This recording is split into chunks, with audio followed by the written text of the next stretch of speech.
Bismillahirrahmanirrahim. Alhamdulillahirabbil alamin. Wassalatu wassalam ala Rasulillah wa ala alihi wa sahbihi ajma'in. Muslimin dan muslimat, mudah-mudahan dirahmati Allah. Kita membaca kitab Muhimmah fil Ilmil Hadis. Kita sampai pada tajuk yang baru. Ke surah apa? 129. Baik, kita telah membaca dahulu tentang perkara berkaitan dengan memutuskan silaturahim. Okey, dan huraian-huraiannya berkenaan dengan memutuskan silaturahim dan akibat-akibat memutuskan silaturahim. Sekarang kita masuk pula satu lagi tajuk, tambih.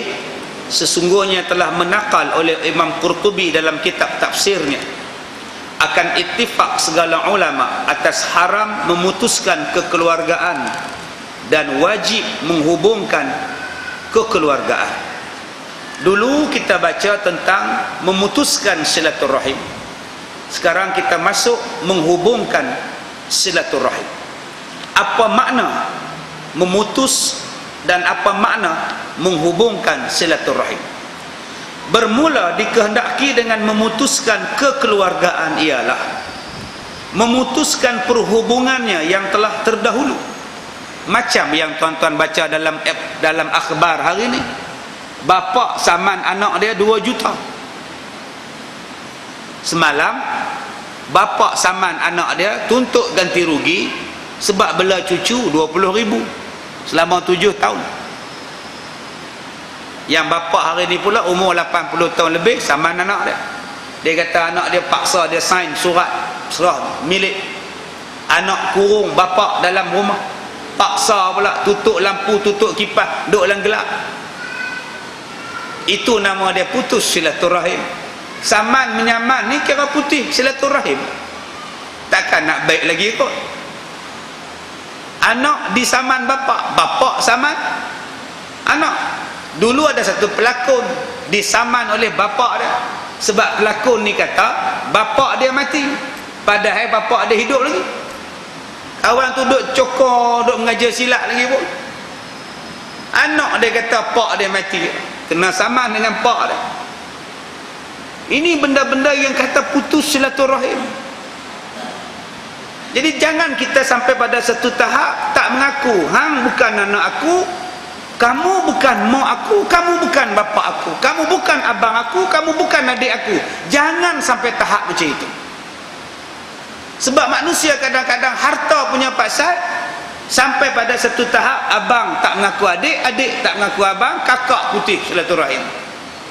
Dan demikian lagi kebajikan yang telah terdahulu dengan tiada uzur syarak. Termasuk juga jangan memutuskan kebajikan. Jangan memutuskan kebajikan. Setengah orang dia terlebih nak sambung silaturahim sangat, sampai tak tahu halal dan haram.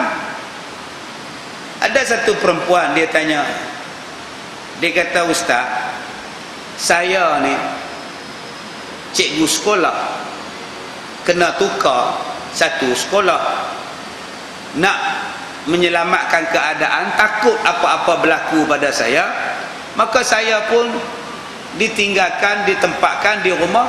Tok menekan saya. Jadi bila duduk dalam rumah tok menekan ni ustaz, saya jagalah aurat saya lah apa semua, tapi tok menekan ni kerja nak salam dengan saya, kerja nak tepuk saya. Jadi saya nak tanya pada ustaz, macam mana saya nak nasihat pada tok menekan dan anak-anaknya supaya hidup dalam keadaan yang lebih Allah redai? Saya soal balik, boleh jelaskan atau tidak? Tok menekan tu siapa? Tok menekan ni bahasa Kedah, bahasa tuan-tuan ni datuk saudara. Bahasa orang Kedah tok menekan, bahasa tuan-tuan datuk saudara. Dia jawab, adik ayah dia adik ayah dia namanya Mak Ngah. Mak Ngah, adik ayah dia namanya Mak Ngah lah, mak saudara dia. Mak saudara dia kahwin dengan Pak Ngah. Tu pak saudara itu lain pula tu. Pak saudara dia pula ada adik namanya Pak Tam. Pak Tam tu pula kahwin dengan Mak Tam. Jadi tok menakan ni ialah bapa saudara pada Mak Tam. Tuan-tuan pening tak? Saya pun pening. Saya ulang balik tuan-tuan bagi faham betul-betul. Mak saudara dia, adik pada ayah dia nama Mak Ngah. Mak Ngah ni kahwin dengan Pak Ngah. Jauh dah tu. Pak Ngah tu pula ada pula adik nama dia Pak Tam. Pak Tam tu pula kahwin dengan Mak Tam. Mak Tam tu pula ada bapa saudara. Sekarang saya tinggal dengan bapa saudara pada Mak Tam. Astaghfirullahalazim. Jauhnya. Tu bukan mak tok saudara, tu bukan datuk saudara lah. Tu tak ada bertadung langsung. Jauh tu tuan-tuan. Jauh sungguh. Sepupu pun tidak, dua pupu pun tidak. Tu nama dia kupu-kupu. Jauh. Punya nak buat saudara sampai boleh panggil pak tok saudara. Tu bukan tok saudara. Datuk saudara ialah kita ada datuk, mak kita ada ayah, itulah datuk kita. Ayah kita ada ayah, itulah datuk kita. Datuk saudara ialah abang datuk kita, adik datuk kita, kakak datuk kita. Itu baru datuk saudara. Ni datuk saudara kejadah apanya jauh yang amat. Yang ni terlebih nak jaga silaturahim pula. Yang tak ada rahim menjadi rahim. Jadi saya minta lah pada tuan-tuan, yang tak ada rahim usaha nak sambung silaturahim, yang ada silaturahim usaha nak putus silaturahim. Inilah yang jadi masalah ni tuan-tuan, kekeluargaan kita. Sebab tu saya seronok sangat kalau tuan-tuan di sini buat hari keluarga, kenalkan keluarga. Ni kita dah dekat puasa, lepas puasa raya, apa kata buat pertemuan hari keluarga? Panggil keseluruhan keturunan Haji Me'ah dengan Haji Pe'on. Buat keturunan kat stadium Melawati. Beratus orang berkumpul, kenalkan. Jangan sampai kita tak kenal silaturahim. Baik, dia kata jangan putuskan kebajikan. Tadi jangan putuskan saudara. Yang kedua, jangan putuskan kebajikan. Jangan putuskan pahala. Pahala sedekah jangan putuskan. Pahala wakaf jangan putuskan. Ada orang memutuskan pahala sedekah dengan mengungkit. Memutuskan pahala sedekah dengan mewar-warkan pada orang. Itu tandanya memutuskan pahala. Janganlah kabur-kaburkan. Ini bulan puasa sibuk nak kabur-kaburkan. Datanglah malam ni murid saya. Datanglah. Nak tengok murid saya sedap tak sedap. 6 lauk malam ni, orang lain 3, saya 6 kata dia. Udah habis pahala. Dia panggil adik-beradik dia pula 2 bah datang. Datanglah malam ni murid maklang, datanglah. Adik-beradik dia penuh bawah kemah tu. Orang masjid pula tengok tak ada tempat untuk kita ke.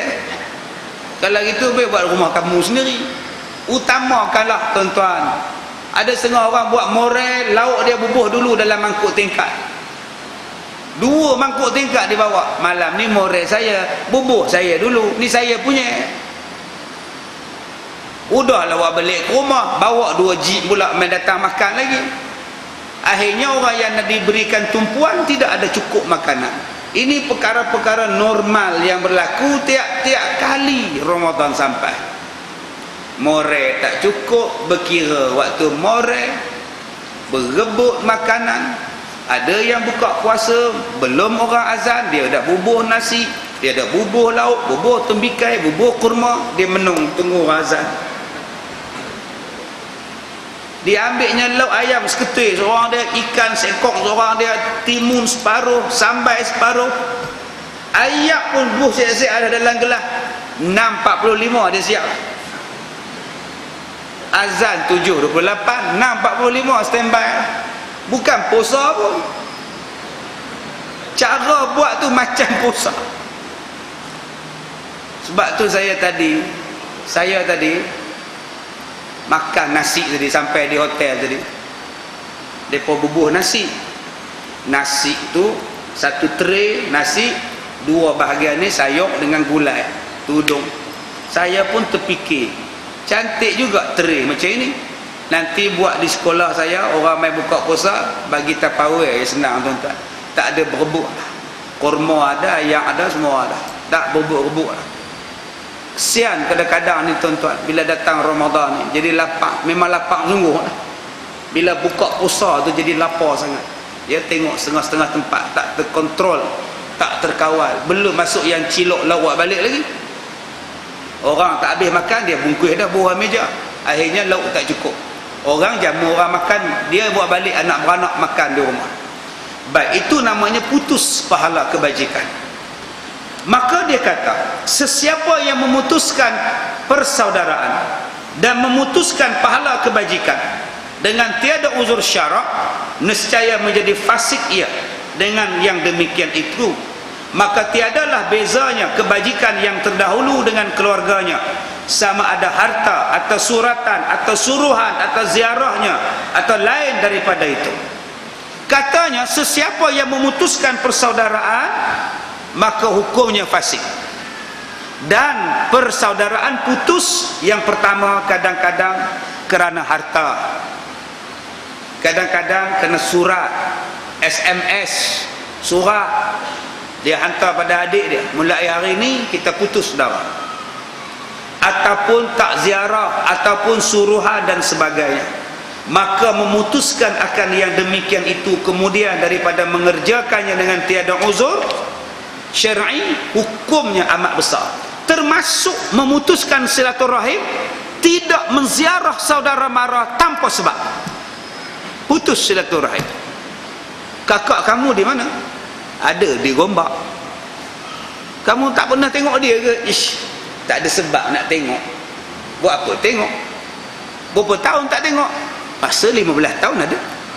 Astaghfirullahalazim. Itu nama dia putus silaturahim.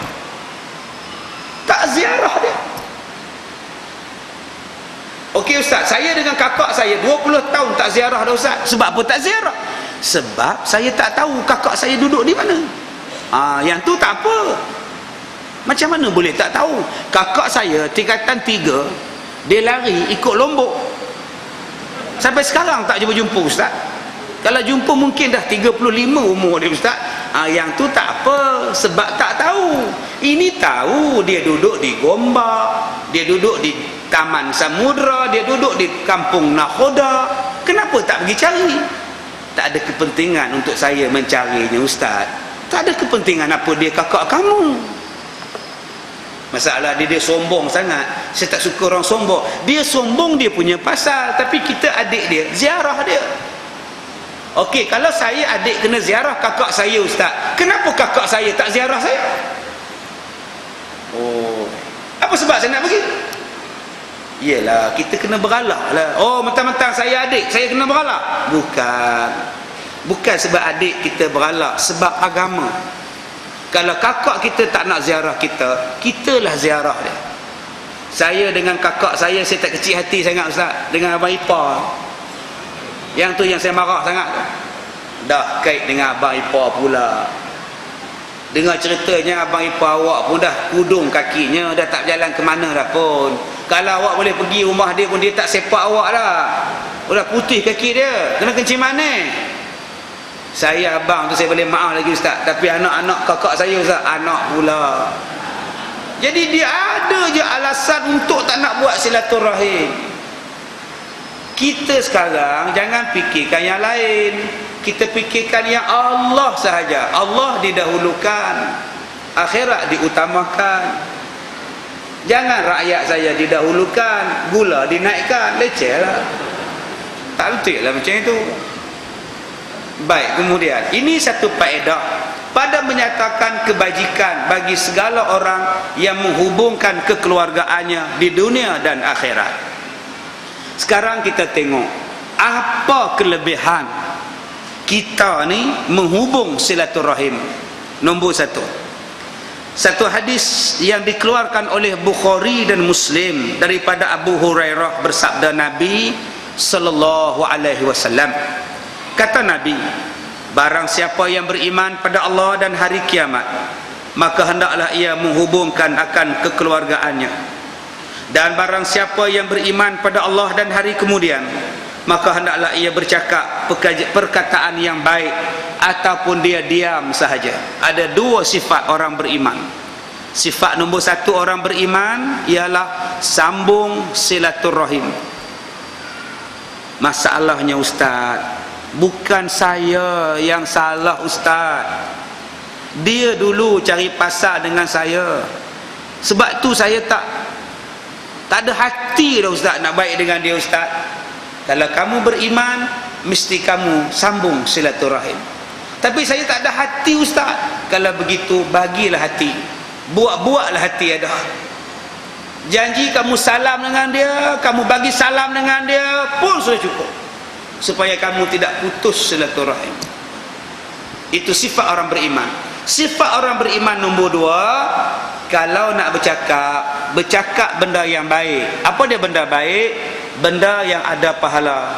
Kalau benda yang kita cakap tu tak ada pahala, lebih baik diam. Itu saja. Malam ni tak panas pula ya. Contohnya, berdosa tak? Tak berdosa. Pahala tak? Tak pahala. Lebih baik diam. Walaupun tak ada dosa, lebih baik diam. Itulah dia sifat. Kalau perkataan macam tu pun, perkataan tu tak payah cakap pun tak apa. Tak payah cakap pun tak apa. Kalau itu perkataan dia, malam ni tak ada pula panas ya. Kalau tak cakap lagi bagus. Bayangkan tuan-tuan, kalau benda berdosa, lagi-lagi bagus kalau tak cakap. Lain pula aku tengok jubah ustaz malam ni, color warna apa ya? Tu saya cakap lah tuan-tuan, janji ustaz tu tutup aurat clear lah. Tapi kita sekarang ni nak cakap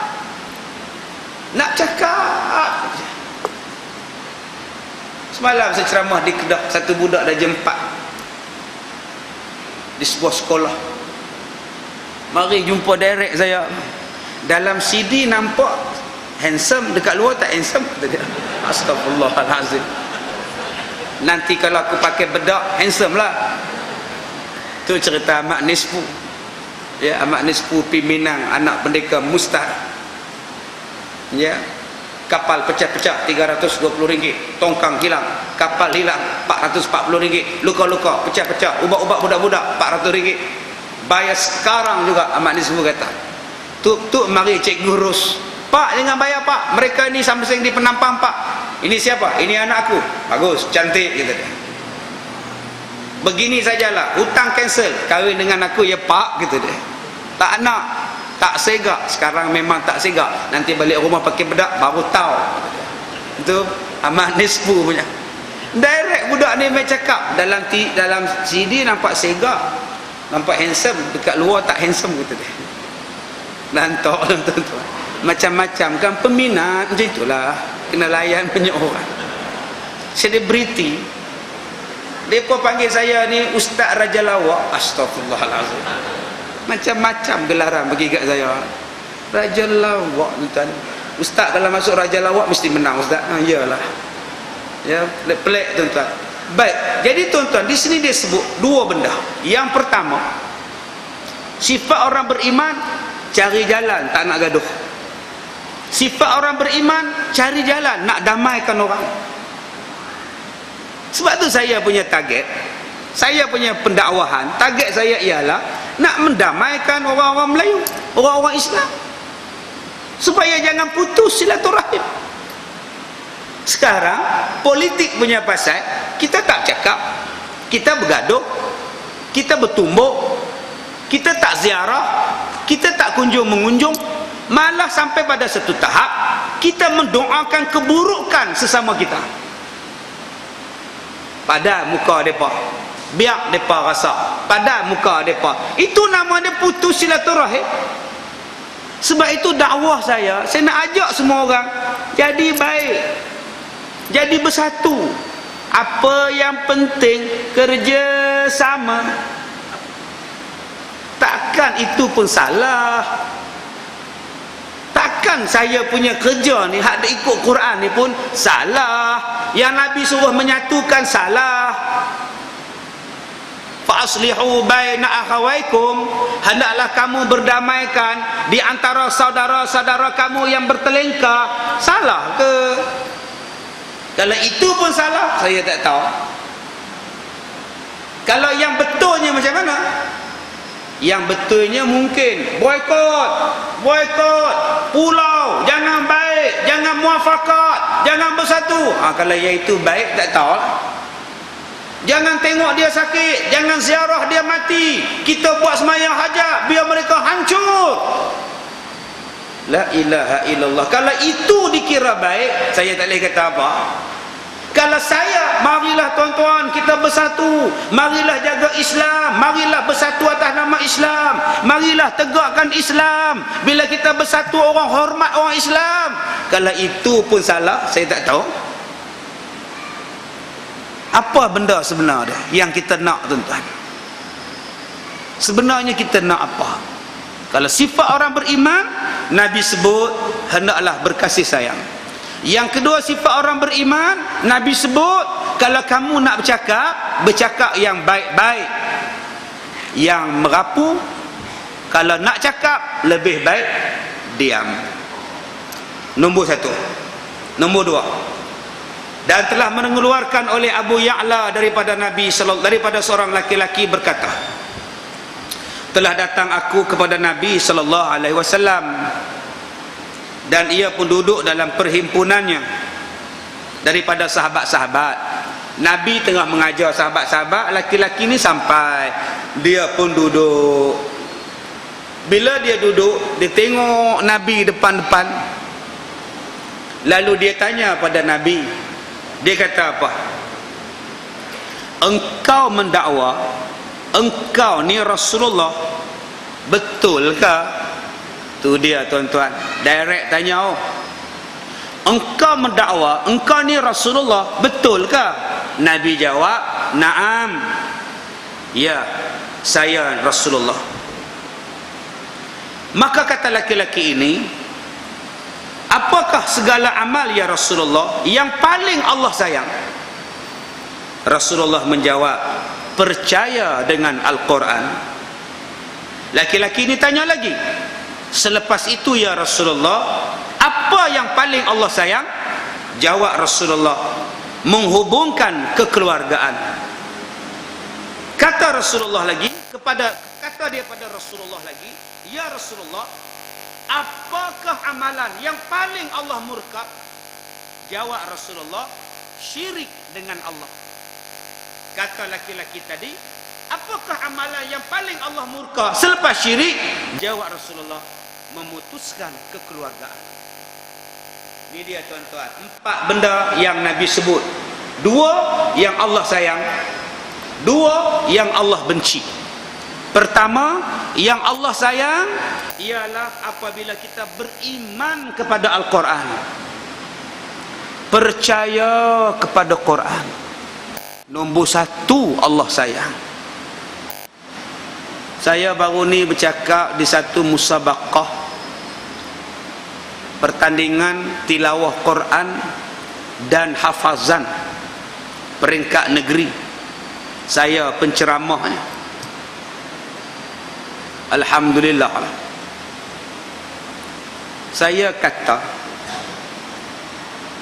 Quran ni sama ada kita baca, kita tengok, kita hafaz, apatah lagi kita beriman, mengamalkan tuntutan dia, pahalanya sangat besar. Tetapi yang menjadi persoalan kepada kita, setakat manakah kita letakkan Quran itu pada tempatnya? Saya pernah jumpa satu budak sekolah rendah menjadi johan musabaqah sekolah-sekolah rendah peringkat negeri. Johannya RM30 RM tunai. RM30, tuan-tuan bayanglah. Johan negeri. Juara bintang kecil pun RM10,000. Siapa yang nak peduli pada Quran kalau johan pun RM30? Aku kutip duit raya pun dapat 300. Hang baca Quran, hang dapat RM30. Apa barang bro? Aduh, nilaian. Kalau kita jabatan ke, syarikat swasta ke, syarikat kolom berat ke, nak buat pertandingan sukan, buat di Port Dickson, pertandingan bola sepak antara jabatan ke, 3 hari 3 malam di Port Dickson. Peruntukan hotel, makan, asrama, jersey, bola, kasut, bas ditanggung. Berapa ratus ribu habis? 3 hari 3 malam, tuan-tuan. Mendapat pelepasan pukul 4 turun pergi padang training setiap hari selama sebulan. Tetapi untuk pertandingan tahfiz, pertandingan Quran, start pukul 8 mesti habis pukul 5 sehari. Apa nilaiannya? Kadang-kadang juri pun tak sempat buat penjurian. Dia pun tak sempat nak ulas. Bacaan awak, teachingnya tu kurang. Tak sempat juri nak buat. Pukul 4 mesti habis. Juri pun mereka nak profesional juga. Sepatutnya awak lebih sebelum ni pakaian awak bagus. Tu juri Quran tu macam juri Akademi Fantasia.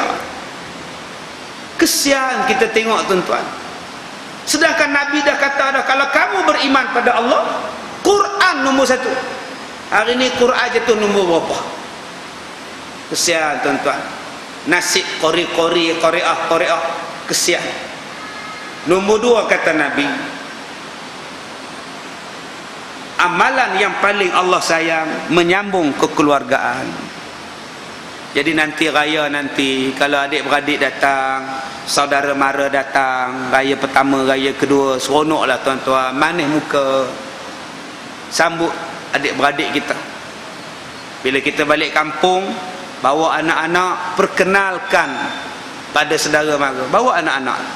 Jangan tuan-tuan tinggalkan anak-anak tuan-tuan di Kuala Lumpur ni. Bawa balik kampung di Pahang, di Johor, di Melaka, di Perak. Bawa balik jumpa dengan saudara-saudara. Tambah yang remaja-remaja tu bukan nak ikut, dia kerja nak duduk di rumah. Bawa dia sekali. Aiman, ni Tok Wan. Tok Wan ni maknanya ialah ayah kepada ayah Tok Wan. Perkenalkan pula, ini Tok Wan saudara. Tok Wan saudara ni abang pada Tok Wan kamu. Perkenalkan. Ini sepupu ayah. Mak dia adalah tok kita orang. Kita sepupu, perkenalkan.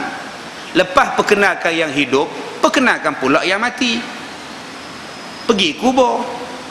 Yang itu, yang batu nisan besar tu, arwah tok kita punya. Perkenalkan. Yang ni arwah isteri tok, namanya nenek. Perkenalkan. Ini ialah abang pada ayah. Dia mati umur 2 hari. Ini lahir-lahir demam, mati 2 hari hidup. Perkenalkan. Sebab sekarang ni anak cucu kita tak kenal waris-waris kuburan dia di kampung. Tak kenal lah, tuan-tuan. Itu yang kita rasa sedih tengok. Sebab kita jarang bawa ziarah. Kalau kita jarang ziarah arwah kita punya, bapak kita punya kubur, jarang ziarah kubur mak kita, bila kita mati kelak, anak juga jarang ziarah kubur kita.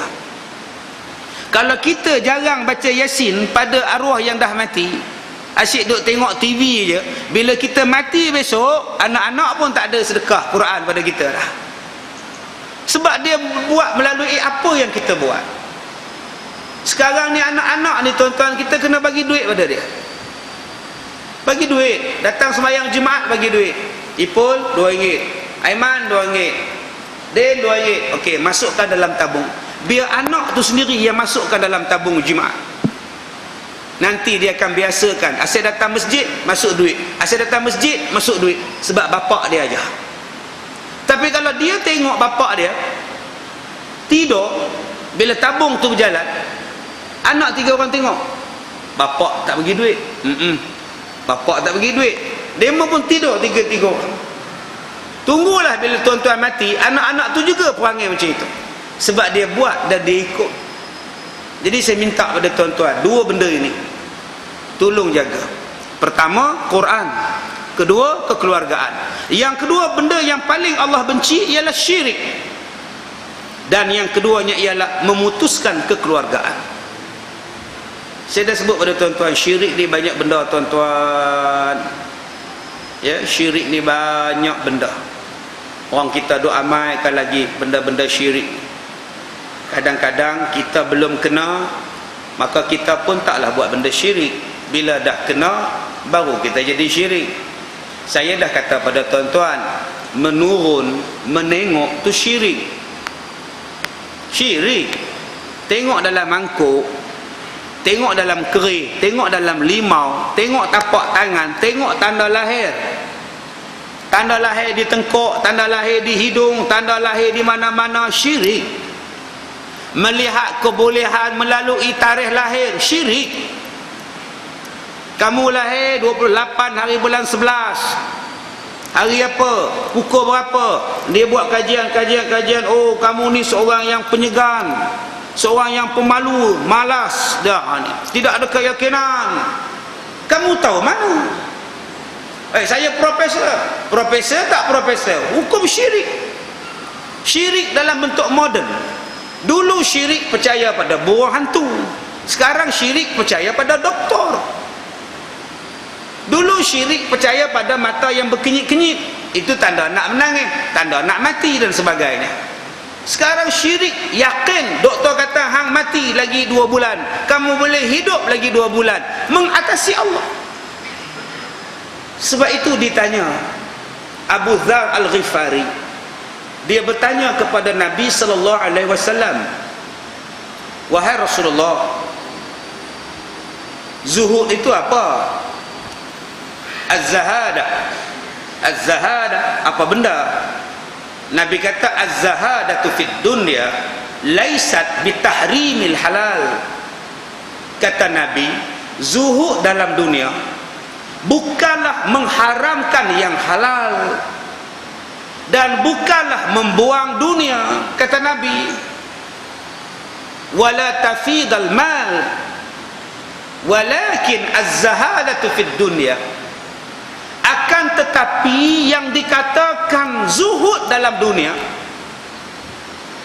kamu meyakini apa yang ada di sisi Allah, lebih kamu yakin daripada apa yang ada di tangan kamu. Itulah makna zuhud. Kamu tak pegang apa yang kamu ada di tangan kamu, kamu lebih yakin dengan apa yang ada di sisi Allah. Sebab banyak orang hari ini dia yakin apa yang dia ada. Satu makcik di sebuah kampung, bila orang tanya pasal anak-anak, anak makcik ada berapa orang? Ada 8. Semua kerja dah ke? Semua kerja lah. Lah anak-anak tu lah yang duk tanggung pun. Mereka duk bagilah seorang 200 sebulan. Lepaslah duit astro. Tu kata kalau anak-anak tu tak bagi duit, matilah makcik. Ni dia. Nak harap pakcik dia, kawan kada pencen kerja kelang dulu ni.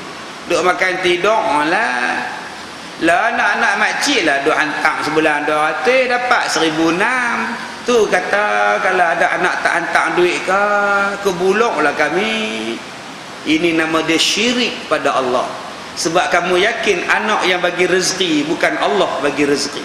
Jaga-jaga. Saya pencen dah ustaz. Bagus.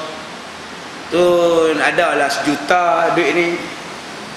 Tu kalau jadi apa-apa rasa tak galak nak ustaz, 1 juta lah, insya-Allah lah kot. Jadi sejuta ni rasa kalau sakit pun takkan sampai sejuta. Makan minum ni sampai mati cukup lah kot sejuta. Orang macam ni syirik sebab dia yakin sejuta lebih daripada Allah. Jaga-jaga tuan-tuan, itu bukan zuhud. Zuhud dia yakin yang Allah punya. Makcik ni ustaz duk harap kat suami makcik lah. Tu kalau kata kalau dia tak ada ke pak harakat ke, kalau dia tak ada ke tak tahu nak habang lah. 6 tambah 6 pula lah ujung. Dia lupa Allah lagi kaya daripada suami dia. Ada bakal haji jadi syirik. Ustaz, ya saya ni habang terang-terang ni ustaz. Saya cakap terang-terang ni ustaz. Saya ni Kaabah tak pernah tengok, Mekah pun tak pernah bayang macam mana ustaz.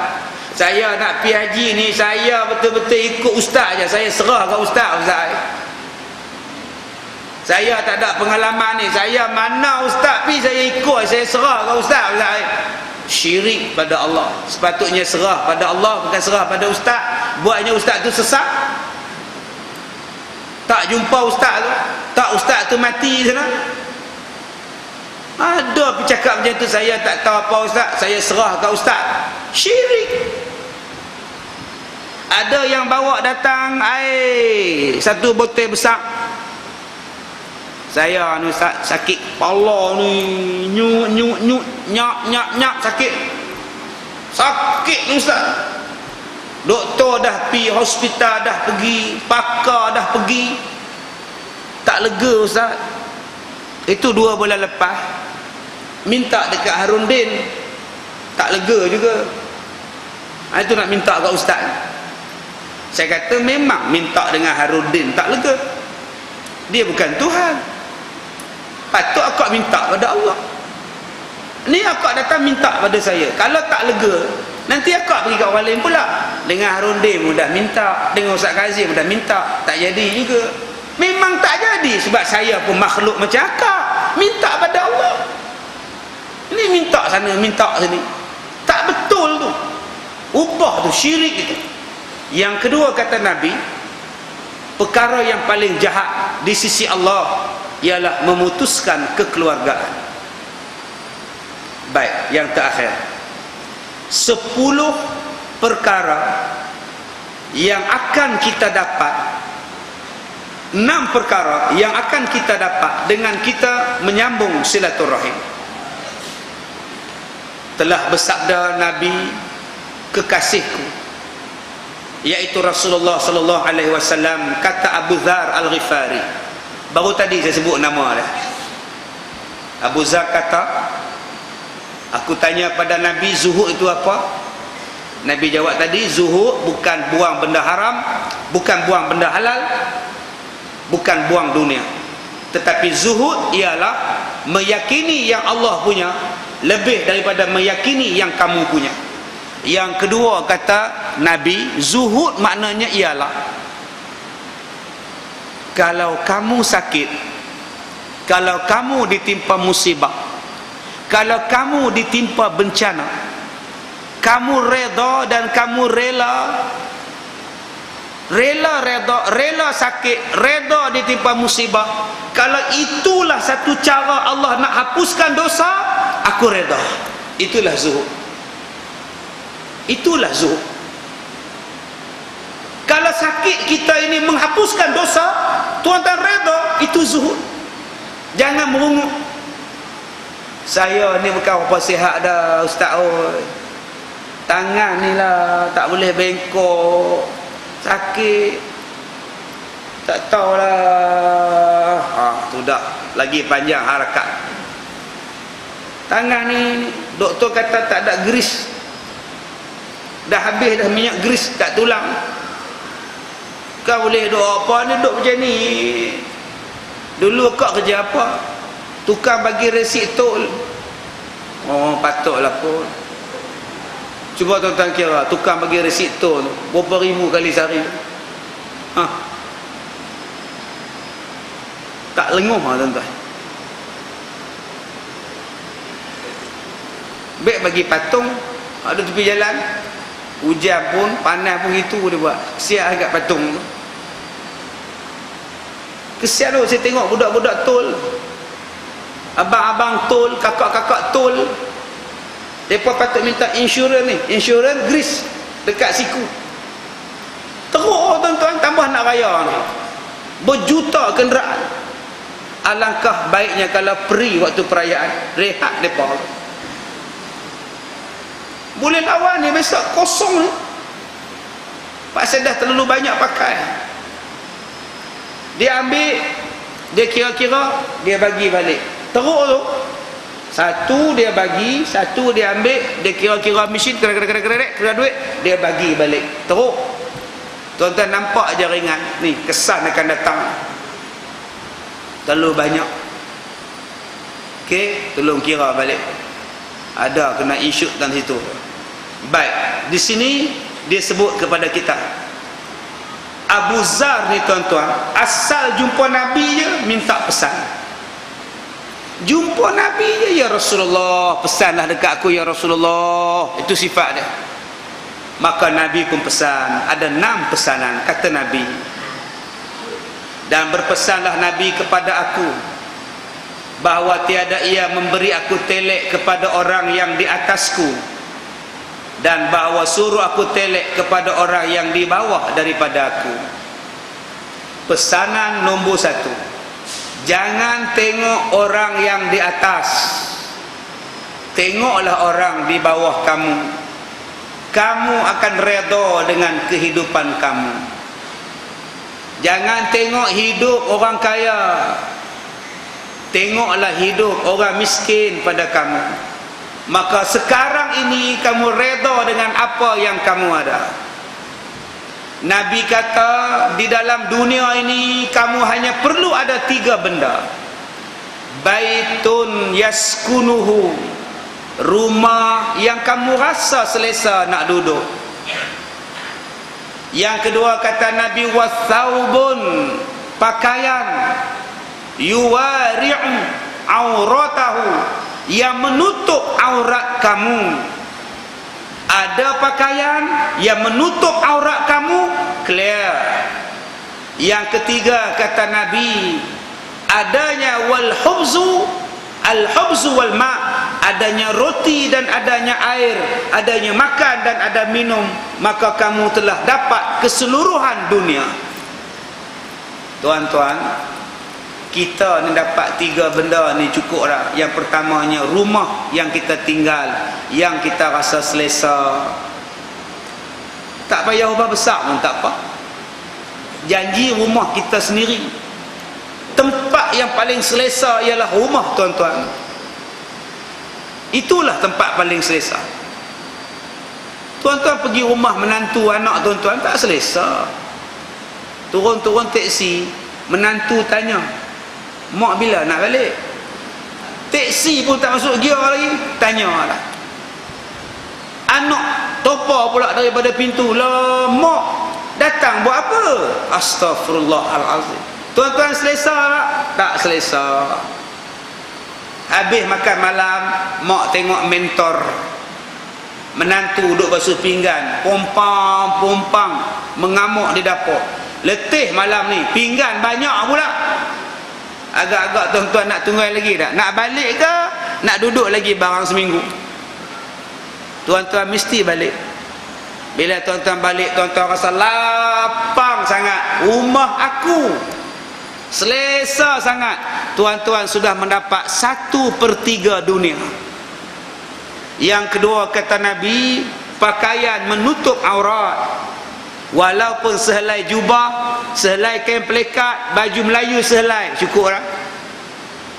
Yang ketiga, ada makan, ada roti seketui, ada ayak segelas, clear. Apa susah-susah? Lain daripada itu ialah menyibukkan kamu. Lebih daripada 3 benda ni, tuan-tuan jadi sibuk, jadi payah.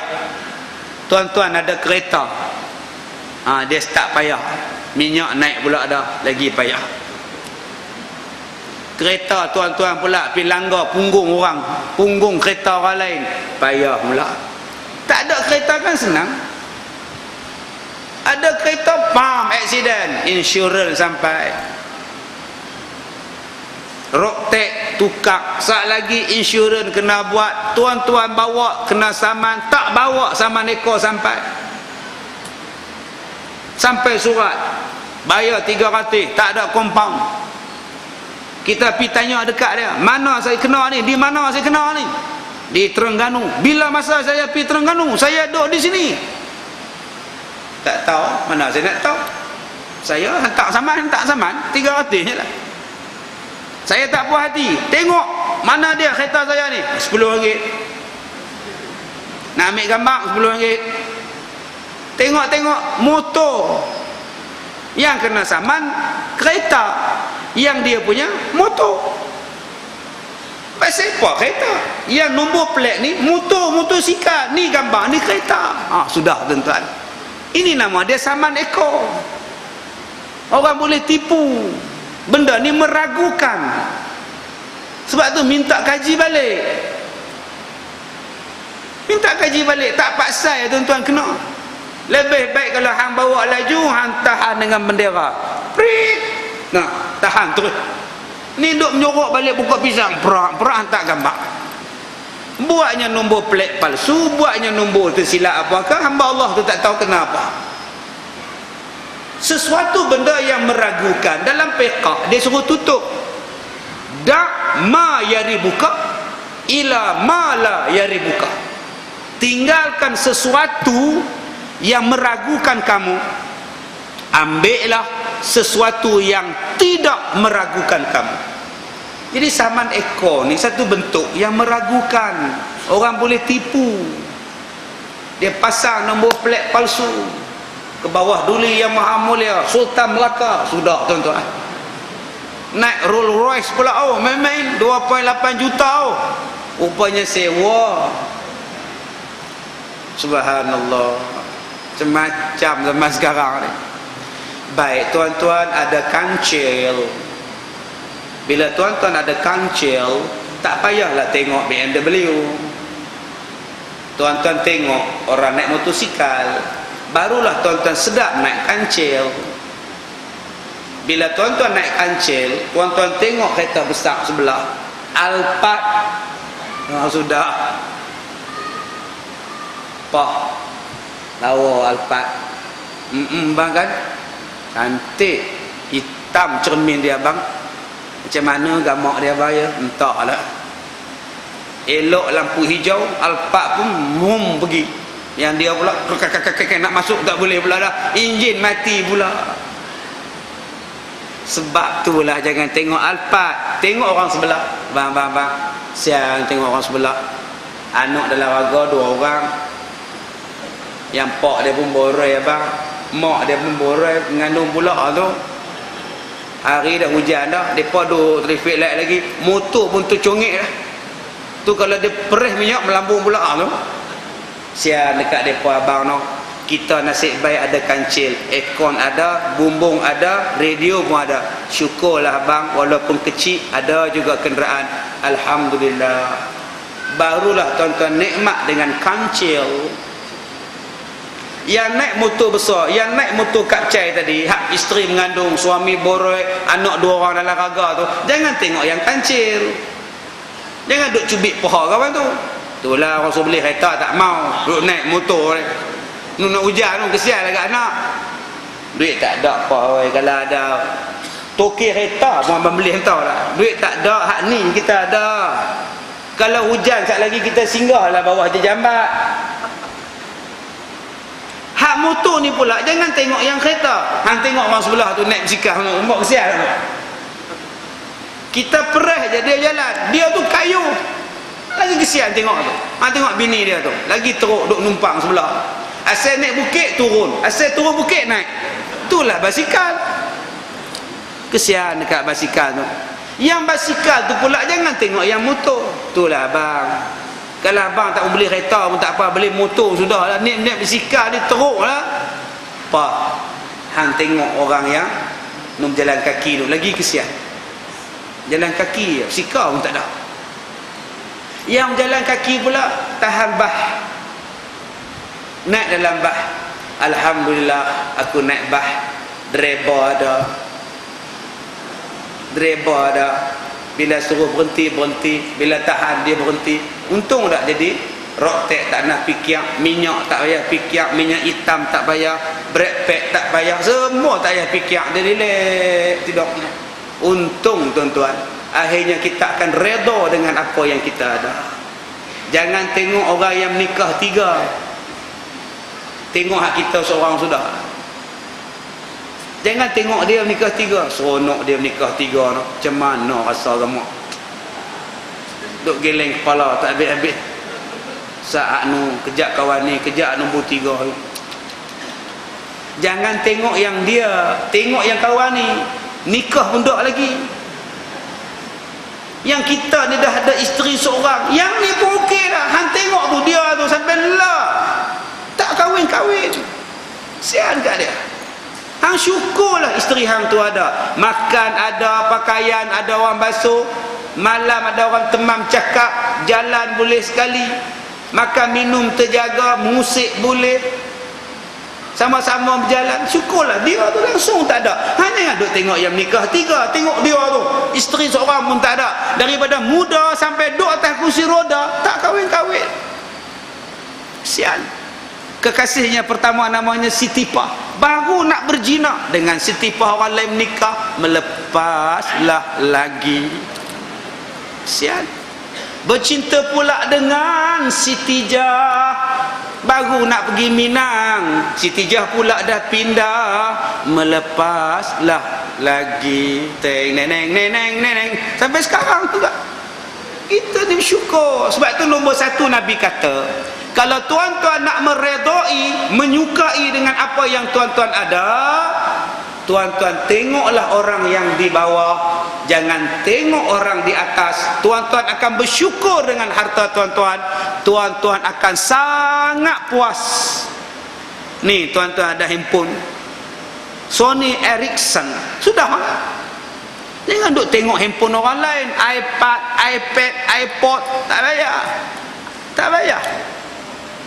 Tengok handphone dia, ya Allah. Tengok orang lain yang handphone tak ada, duk cari public punya phone, angkat tak ada, tak balik, angkat tak ada bunyi, tak balik. Dia ada bunyi, buh duit jatuh pula, tak balik. 10 public pun tak jumpa-jumpa. Kamu walaupun handphone lama tapi boleh pakai lagi, syukur. Cuba tengok orang tak ada telefon bimbit. Ada orang dia pergi telefon busuk tuan-tuan. Rupa-rupanya depa lumur najis dekat telefon. Jahat. Saya pernah tengok. Saya turun bas ekspres dulu waktu sekolah. Turun bas ekspres, saya nak telefon kawan, suruh ambil dekat stesen bas. Nasib baik saya tak buat. Saya pergi, "Hoi, celaka betul." Saya tanya pasal apa, "Pak?" "Tai," kata dia. Depa lumur tai dekat gagang telefon tu. Kawan tu tak nak cepat, buh-buh pun melekat tai ni tuan-tuan.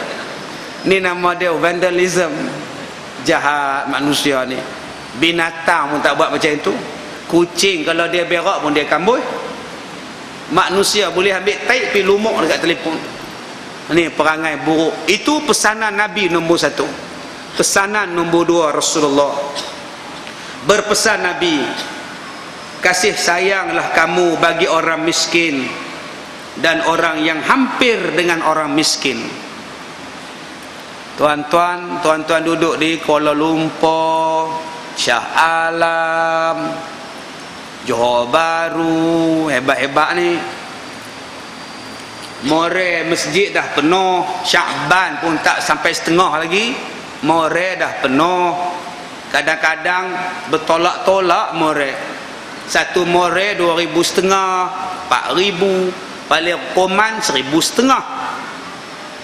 Apa kata lepas ni tuan-tuan cari tempat orang miskin, buat more.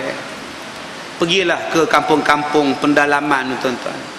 Lagi Nabi sebut ni, kita kadang-kadang duk berebut tempat orang kaya, ya, bangga pula. Kutipan Jumaat pun 10,000. Pergilah cari masjid yang kutipan Jumaat RM10.5. Kita RM10.5, dia RM10.5. More ni tak ada. Saya pergi satu tempat more tuan-tuan, more saya faham, more macam kita. Kita pun pi nak ceramah ni tuan-tuan, nama kata moral. Sampai pukul 7 lebih nak buka puasa tak ada apa. Depa ni kata tak ada buka puasa ke? Tak ada. Lah air mineral sebab spek. Buka puasa dengan air mineral. Sebab ada air mineral, kalau tak ada air tangki. Buka tangki nganga menyembung. Habis ceramah di surau ni tuan-tuan. Moralnya apa? Dia ambil 2 ketui nasi, 2 ketui kuih, bola plastik. Itulah moral. Saya tanya Pak Ngah. Pak Ngah, ni nama apa ni? Ni lah moral. 2 ketui, orang susah. Jadi kita ni, kalau 2 ketui buat moral di masjid kita ni, agak-agaknya nak siapa punya depa 2 ketui tu pulun bismillah ngak susah. Ustaz ni betul ke ustaz cakap ni? Tuan-tuan, kalau tuan-tuan rasa tak betul hak saya cakap ni, saya syorkan tuan-tuan ambil cuti seminggu mai ikut saya. Macam-macam tempat saya bawa, macam-macam orang saya jumpa, macam-macam manusia mai datang jumpa saya, macam-macam ada. Setengah orang tak percaya betul ke ustaz tu. Pasal tuan-tuan tak pernah jumpa, balik kerja tidur di rumah, besok pergi kerja, balik kemudian duduk di rumah. Tuan-tuan nak jumpa saya masa bila saya tak duduk di rumah, saya jumpa orang saja. Datang satu makcik umur 55 tahun. Dia kata, ustaz, saya ni nak cerai ke tak mau cerai? Saya tanya pak saya, apakah suami akak kencing manis? Manalah saya tahu kencing manis tu tak larat, tak mampu, tak ada power root. Dia buat balik jantan, suruh tidur dengan saya. Dia kata, abang tak boleh bagi nafkah batin dekat kamu. Sekarang aku buat balik laki-laki ni, kamu tidurlah dengan dia, ganti nafkah batin aku. Buat balik jantan. Duk urut misai, sengih. Nampak kan? Lari makcik. Saya kata, betul kan ni akak? Betul ustaz. Dia buat gila babi pula lah. Apa nak jadi zaman sekarang ni? Saya tanya, kau berkehendak lagi ke benda tu? Kau pun tak mau dah. Tapi dia rasa dia prihatin. Malam ni dia buat balik jantan, malam besok dia buat balik pondan pula lah. Suruh tidur dengan akak. Saya kata, akak lah pergi pejabat agama. Saya pun pening kepala cerita macam ni. Pergi pejabat agama minta nasihat mereka lah. Ni suami ni gila.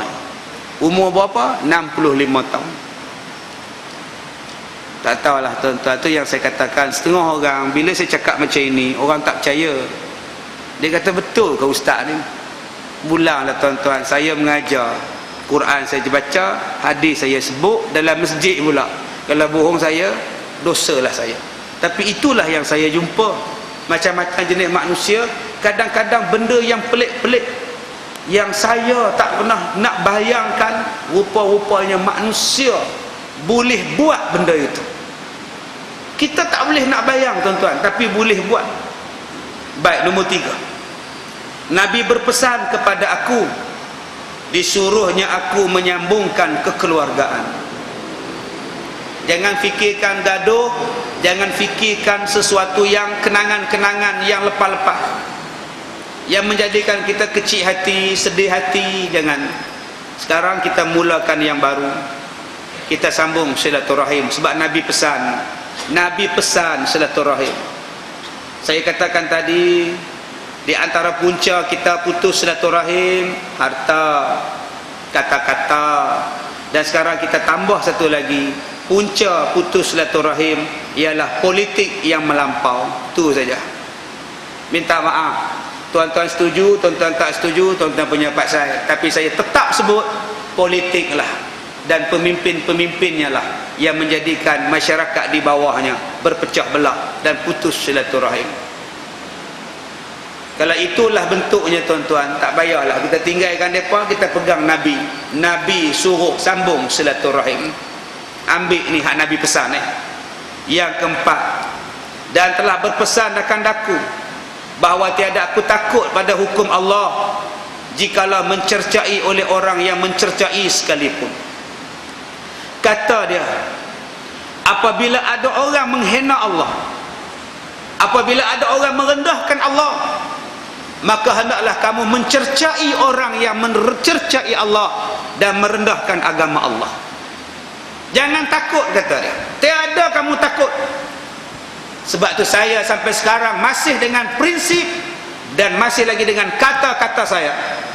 Kalimah Allah, nama Allah, perkataan Allah, orang lain yang bukan Islam tetap tak boleh pakai.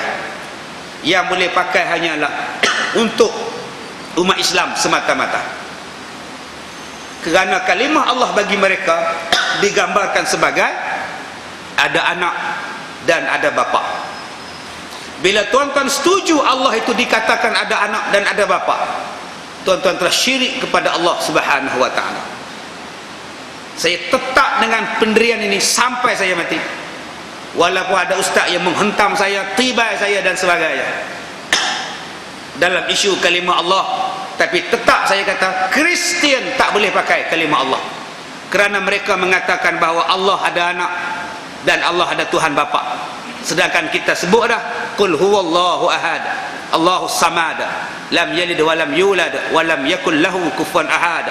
Kita sebut dah innani anallah la ilaha illa ana, sesungguhnya aku adalah Allah, tidak ada Tuhan melainkan aku, tidak ada Tuhan bapa dan tidak ada Tuhan anak.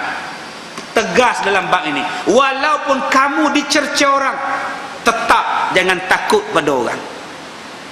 Sebab tu yang saya sebut pada minggu lepas di surah Mustaqim, ada orang ugut nak simbah cuka asid pada muka saya, simbah habis. Selagi mana saya nak pertahankan benda ini, saya tetap pertahankan. Allah wajib dijaga, kalimah Allah wajib dijaga, jangan sampai dihina. Sebab siapa yang pesan? Yang pesannya ialah Nabi Muhammad sallallahu alaihi wasallam. Baik, yang kelima, telah berpesan akan aku bahawa suruhnya aku kata perkataan yang benar walaupun pahit sekalipun. Ada yang telefon saya, dia kata, Ustaz tak usah ceritalah bab-bab lain, Ustaz cerita bab kitab sudah. Ustaz cerita bab-bab kitab sudahlah, jangan cerita bab lain. Balighu anni walau ayah, sampaikan daripada aku walaupun satu ayat. Saya kata nak buat macam mana? Dalam kitab Bahrul Mazi, kebetulan yang kita baca hadis yang cerita bab itu. Saya nak kata apa? Kebetulan bab itu saya ceritalah. Kebetulan bab kepimpinan, bab politik. Takkan kita nak buang hadis Nabi? Afatu'minuna bi ba'dil kitab wa takfuruna bi ba'd. Kamu nak ambil Quran yang sesuai dengan kamu dan kamu tolak bila rasa tak sesuai. Mana boleh macam itu? Jadi saya sebagai pendakwa, saya cakap macam tadi. Saya kata, kalau kicap kamu tolak, kalau orang bukan Islam buat, kenapa politik bukan Islam kamu ambil? Saya tetap cakap, kicap kalau kamu tak mau, kamu lempar lah. Apa besar sangat kicap ni? Tapi kamu cari kicap halal. Kenapa tak cari politik yang halal, politician yang halal, yang betul-betul Islam, yang betul-betul no Islam? Kalau makanan tau pupa pun kamu cari, mi kuning pun kamu cari yang Islam punya, tolak yang bukan Islam. Kenapa kamu politik kamu boleh rendah diri, tolak ansur, tunduk apa mereka cakap, sampai mereka hina hudud pun kamu diam? Mana boleh macam itu? Orang dengar cakap saya, orang terasa, orang marah. Saya kata, Nabi kata cakap walaupun pahit didengar. Sebab itu saya katakan pada isteri saya, bila saya dapat ugutan orang nak simbah asid, jaga kamu datang Kuala Lumpur, aku simbah cuka di muka kamu. Dua cara aku akan buat. Pertama, tangan kamu. Yang kedua, muka kamu. Jadi saya fikir tangan-tangan ni nak buat apa? Dia nak patahkan tangan saya ke? Rupa-rupanya dalam ramai-ramai habis kuliah nak bersalam, dia nak buh pisau di tangan. Waktu bersalam prak, waktu dia lari. Dia kata dia upah samsing buat. Isteri saya kata Tok Sofia ceramah Kuala Lumpur tak pun berhenti terus. Banyak kerja lain lagi. Tak tahu tuan-tuan saya nak kerja apa. Duduk fikir kerja jual tiket by express raya dekat ni. Jadi tuan-tuan kalau nak pergi Ipoh, jumpa saya kat Medan Koping, kok saya jual tiket bas tu. Kuala Lumpur, Ipoh KL. Sekarang jalan. Sekarang setengah jam tak jadi jalan ni. Orang marah juga. Jual tiket bas pun orang marah. Apa bendanya orang tak marah? Saya kata, selagi mana saya bercakap benda yang hak, yang halal saya kata halal, yang haram saya kata haram, selagi itulah Allah pelihara saya. Don't worry, la tahzan, jangan bimbang, jangan takut. Allah, innallaha ma'ana. La takhaf wa la tahzan, innallaha ma'ana. Relax tuan-tuan, lantak. Jadi yang mana ada kamera malam ni handphone, ambillah gambar siap-siap. Sementara tengah muka segak ni, mana takut 2 bulan lagi muka tak ada dah, relai dah. Ada ke sampai satu tahap nak simbah cuka pada orang yang bercakap macam saya? Tang mana salahnya? Tolong bagi tahu pada saya, di mana salahnya sampai boleh halal nak simbah cuka? Dia sebut ustaz cakap menjadikan orang benci, orang tak suka. Itu masalah kamu lah. Masalah kamu. Saya cerita yang hak. Saya mendamaikan di antara dua orang yang bertelingkar. Saya nak jadi orang tengah. Salah. Tak tahulah tuan-tuan. Dia telefon saya. Lepas dia telefon mereka, kak saya, isteri saya, dia telefon saya.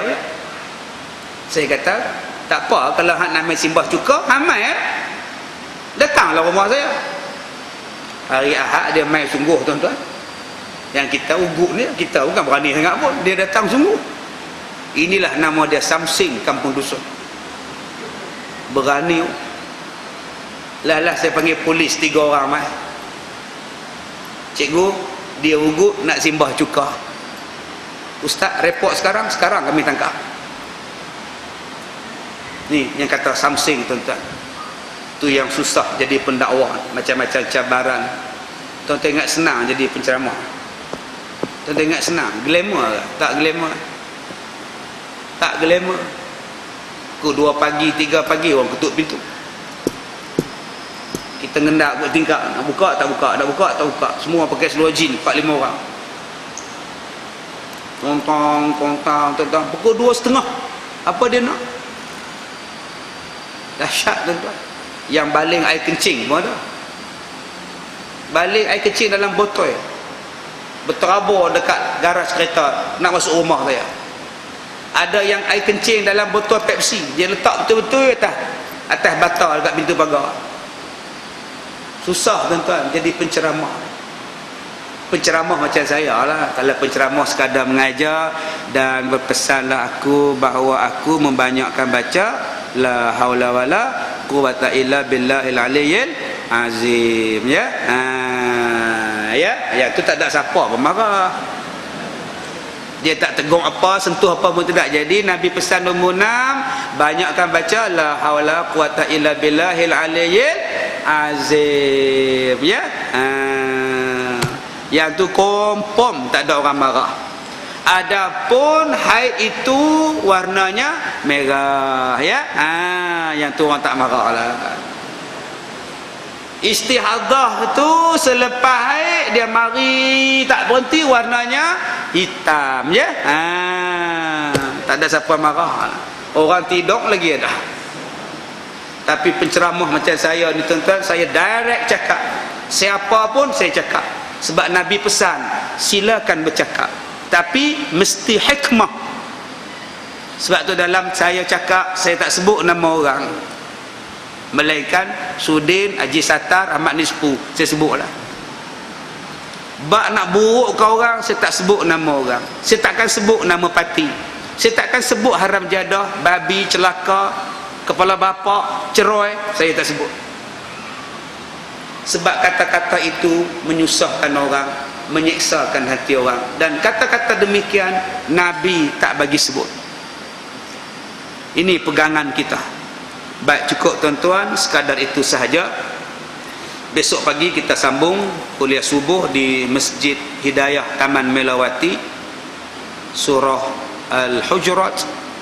Dan pagi besok di sini jam 9 kitab fiqh dan kitab tauhid.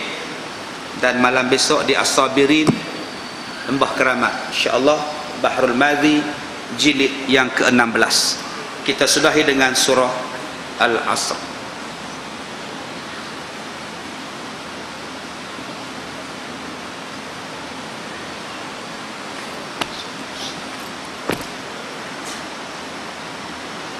Bismillahirrahmanirrahim. Alhamdulillahi rabbil alamin, wassalatu wassalamu ala Rasulillah wa ala alihi wa sahbihi ajma'in. Allahumma inna naj'aluka fi nuhuri a'da'ina wa na'udzu bika min shururihim. Allahumma baddid syamlahum wa farriq jam'ahum wa shattit kalimatahum wa zalzil aqdamahum wa sallit 'alaihim qalban min kilabik ya qahhar jabbar ya muntaqim. Allahumma ya munzilal kitab wa ya mujriyas sahab wa ya hazimal ahzab ihzimhum wansurna alaihim walhamdulillahi rabbil alamin. Saya minta maaf jika terkasar bahasa. Assalamualaikum warahmatullahi wabarakatuh.